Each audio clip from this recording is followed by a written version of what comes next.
नमस्कार दोस्तों। म्यूटेशन, जिसे हम हिंदी में दाखिल खारिज कहते हैं, ये सवाल बार बार हम लोगों के सामने आ रहा था कि दाखिल खारिज का कानून की नजरों में क्या अहमियत है। क्या दाखिल खारिज आपके जमीन का किसी और के नाम पे हो गया है तो क्या जमीन उसका हो जाता है, या फिर जिसके नाम पे दाखिल खारिज हो गया है क्या ये माना जाएगा कि जमीन उनका है। तो आइए इस सवाल के जवाब को देखते हैं। दोस्तों शुरू से स्टार्ट करते हैं कि जैसे आप जमीन खरीदने जा रहे हो तो जमीन का आप रजिस्ट्री करवाते हो, तो रजिस्ट्री के साथ ही कई स्टेट में प्रावधान है कि आपको म्यूटेशन दाखिल खारिज करवाने जाने की जरूरत नहीं है, वो डिपार्टमेंट खुद ब खुद कर देता है। और कई स्टेट्स में आपको मैनुअली खुद से जाके दाखिल खारिज कराना पड़ता है। बिहार में आप देख ले कि अभी 2 महीने पहले तक आपको खुद से जाके आपने जमीन का रजिस्ट्री करा लिया है तो उसके बाद खुद से आपको जाके दाखिल खारिज करवाना पड़ता था, लेकिन मुख्यमंत्री साहब ने 2 महीने पहले बोल दिया कि अब डिपार्टमेंट खुद ब खुद करेगा।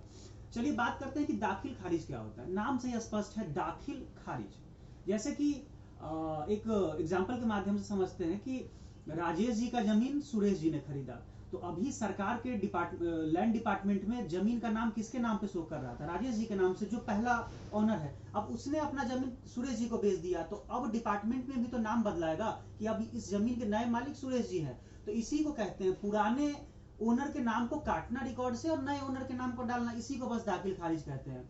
अब कई बार होता क्या है कि पता चला कि डॉक्यूमेंट फॉल्स कर देने के कारण या फिर गलती से कई बार दाखिल खारिज किसी दूसरे के नाम से हो जाता है। अब सारा डेटा इंटरनेट पे अवेलेबल है तो वो जमीन किसी और के नाम पे शो होने लगता है। तो गांव में लोगों के बीच भ्रांति है कि जिसके नाम पे जमीन शो हो रहा है, जिसके नाम पे इंटरनेट में दिख रहा है, वो जमीन हमारा है, हम उसे बेच सकते हैं। तो लोगों ने यही पूछा था कि इसका क्या वैल्यू है। तो मैं आपको स्पष्ट कर देना चाहता हूं कि सुप्रीम कोर्ट ने एक दो नहीं कई सारे केसेस में, एक दो केसेस के मैं नाम आपको बताना चाहता हूं कि Balwant Singh and others versus Daulat Singh, सावरनी versus Inder Kaur, कई सारे केसेस में सुप्रीम कोर्ट ने स्पष्ट शब्दों में कहा है कि दाखिल खारिज का ओनरशिप अर्थात स्वामित्व से, भूमि के स्वामित्व से कोई मतलब नहीं है। भूमि का स्वामित्व एक अलग कॉन्सेप्ट है, दाखिल खारिज एक अलग कॉन्सेप्ट है। तो बात यह कि अगर दाखिल खारिज किसी व्यक्ति के नाम से है तो उसका क्या अधिकार है। जिसके नाम से जमीन का दाखिल खारिज है उसके पास बस इतना सा अधिकार है कि वो उस जमीन का टैक्स भर सकता है। और ये सुप्रीम कोर्ट ने स्पष्ट कर दिया है कि दाखिल खारिज का बस इतना ही वैल्यू है कि जिस व्यक्ति के नाम से दाखिल खारिज है वो उस जमीन का टैक्स चुका सकता है स्टेट डिपार्टमेंट को, उससे उसका ओनरशिप का कहीं कोई माने मतलब नहीं है।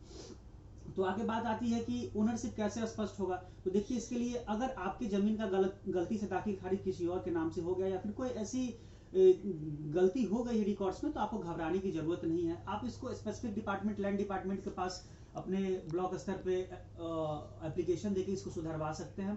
उससे ऊपर एपीलेंट बॉडी में भी अगर आप जा सकते हैं, और अगर वहां से भी आपको संतुष्टि नहीं मिल रहा तो हाईकोर्ट में रिट के माध्यम से या फिर किसी अप्रोप्रिएट कोर्ट जिसके पास उसका प्रॉपर ज्यूरिसडिक्शन हो, वहां पे आप जाके इस चीज को चैलेंज कर सकते हैं। लेकिन जहां तक इस चीज की बात है कि क्या दाखिल खारिज हो जाने से भूमि उसकी हो जाती है, बिल्कुल नहीं। आज से इस चीज को क्लियर कर ले, दाखिल खारिज और भूमि का स्वामित्व दोनों अलग अलग चीज है। भूमि का स्वामित्व किसका है ये कोर्ट डिसाइड करेगी। अगर आप केस करते हैं कि किसके नाम से कागज रजिस्ट्री था, अभी किस पोजीशन किसका है, सिर्फ दाखिल खारिज आपके नाम से है, ये बिल्कुल सिद्ध नहीं करता है कि वो जमीन आपका है। और सुप्रीम कोर्ट ने इस चीज को कई बार कहा है, और फिर से मैं कह रहा हूं कि दाखिल खारिज जिसके नाम से है वो बस ही इज इंटाइटल्ड टू पे टैक्सेस ओनली, मतलब वो सिर्फ उस जमीन का टैक्स दे सकता है, वो भूमि का स्वामी नहीं हुआ। इस अवधारणा को खत्म कर ले।